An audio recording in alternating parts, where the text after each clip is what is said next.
Mr. President, thank you very much for taking the personal time and trouble to join me today. I'd like to start by asking you about our world today as you see it. If you look at the world today compared to 10 years ago, we've enhanced a lot of innovations, the world's a wealthier place.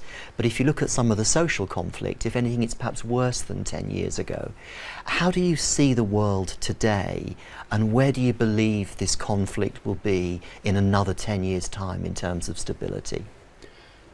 Look, I'm very blunt in my assessment of where we're proceeding at the moment, and I've said many times at the United Nations that current human progress is towards a precipice of unsustainability.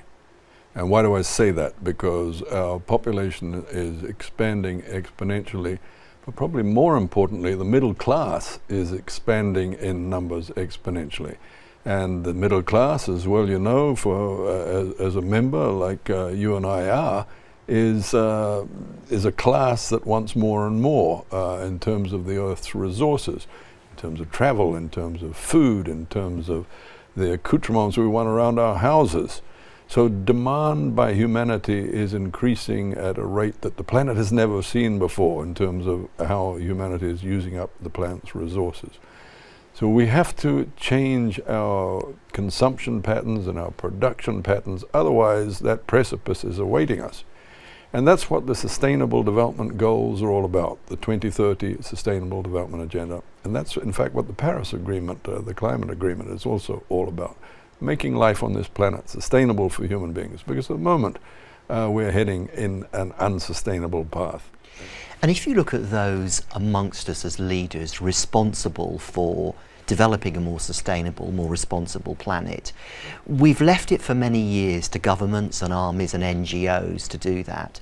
Do you think there's a much bigger role that education leaders and business leaders can play in bringing peace, stability and sustainability to our world? A very clear conclusion for me is that governments and United Nations and its agencies can't do this alone.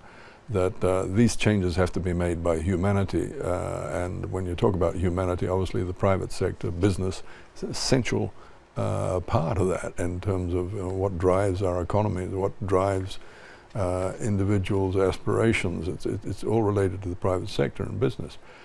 And of course, you have to include the other elements of humanity that are so essential, such an essential part of the jigsaw, which science and academic community, the civil society and the non-governmental organizations.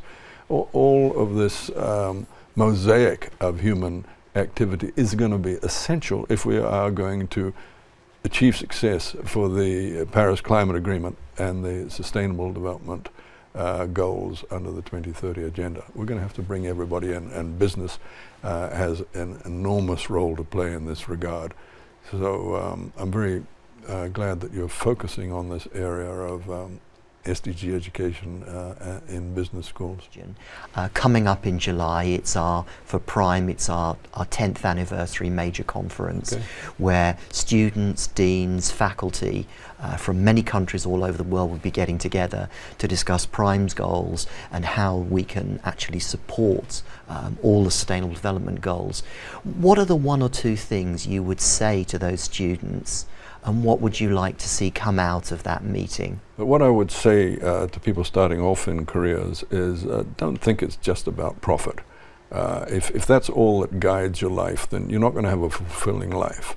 Bring into the fidelity of your work the element of sustainability that I talked about earlier. Why? Because as Bismarck once said about, when asked what's the difference between a politician and a statesman, he said that a politician, that a statesman is just a politician who thinks about his grandchildren. So when I say to young people starting out, think about the fact that you're going to have children one day, and that when you're blessed to be like me and have grandchildren, you can't face the thought of this planet not being able to give them the same kind of life that you had. And if we are facing that precipice of unsustainability that I talked about, they're the ones that are going to be affected. So if you're starting out on your career now, think about that sustainability factor, because it's going to affect you, but more importantly than you, it's going to affect your children and your grandchildren.